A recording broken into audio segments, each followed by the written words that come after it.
What a mesmerizing performance. Now, I would like to invite Vishesh Sharma on the stage to share a poetry with us. A very good morning to all of you. तो चलिए आज हम एक खूबसूरत जो सफ़र आप लोगों ने तय किया है उसको फिर से यादगार बनाते हैं। सुनने में आया था पुरानी यादों पर हम बेहद मुस्कुराते हैं। तो चलिए आज आपको क्लास 12th का सफ़र कराते हैं।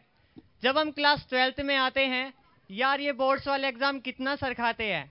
कहने को तो हम साइंस वाले कुछ कम नहीं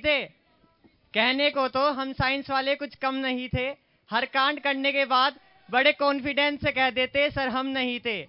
और कॉमर्स की तो बात ही न्यारी थी, नीलू मैम से तो पूरी अपनी यारी थी। हम उनसे सारी बातें शेयर करते थे। पहले ना जाने क्यों अर्जुन सर से इतना डरते थे, पर वक्त के साथ अब आदत सी हो गई। अब तो अनुज सर से भी दोस्ती की इबादत सी हो गई।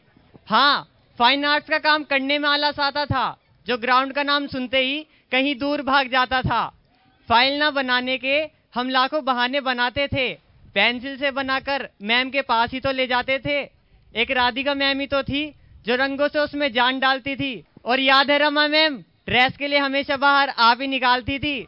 चौधरी अभिषेक सर केमिस्ट्री में हमेशा वार्न करते थे साइंस वालों को मेहनत बड़ी करनी है, अरे टाइम बहुत कम है, अभी तो वॉल्यूम सेकंड भी पढ़नी है। सीरियस सी लाइफ में फन वो कराते थे। एक रजनीश सर ही तो थे जो हंसकर अकाउंट पढ़ाते थे, हम अपनी सारी प्रॉब्लम उन्हीं को बताते थे। आदिल सर ही तो ग्राउंड में जाने का इंतजाम करवाते थे।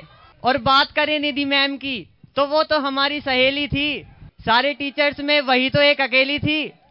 मस्ती मजाक करती वो ध्यान से पढ़ाती थी, फ्यूचर से रिलेटेड बहुत सी बातें हमें बताती थी। अरुण सर ने बायो में बहुत कुछ पढ़ाया था, सेल से बोन तक का सफर उन्हीं ने तो कराया था। ये टीचर्स ही तो थे जिन्होंने जीने का सही ढंग सिखाया था। ये यादें ये पल सब यहीं थम जाएंगे, कुछ दिनों में इस स्कूल को अलविदा कह जाएंगे। इन दिनों यारी कुछ खास सी हो गई है, एक अपनेपन का एहसास सी हो गई है। एक क्लास 12th ही तो है जिसमें हम कई किरदार निभाते हैं। सुनने में आया था पुरानी यादों पर हम बेहद मुस्कुराते हैं। Thank you.